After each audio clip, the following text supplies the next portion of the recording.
唔好呃市民啦。好啊，陳生多謝你啊。預算案中最為人非議嘅措施係以強積金注資代替退稅。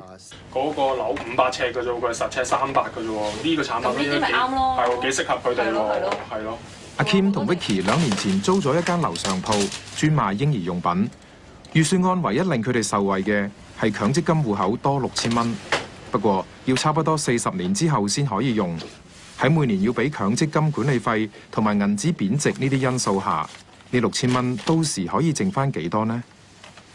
都有失望嘅，因為其實佢而家退翻6000蚊落我個戶口度，都唔係話即時可以用到咯，即係佢都係貨我第日退休嘅時候，同埋第日真係攞翻出嚟可以用嘅時候，我先至可以受惠到咯。但係如果以而家嗰個迫切性嚟講，我就覺得真係一啲都未幫到我哋咯。每人6000蚊，咁其實咧嗰粒糖派咗出去之後咧，玩手要等到冇牙先食得到喎。咁嗰粒糖有咩意思咧？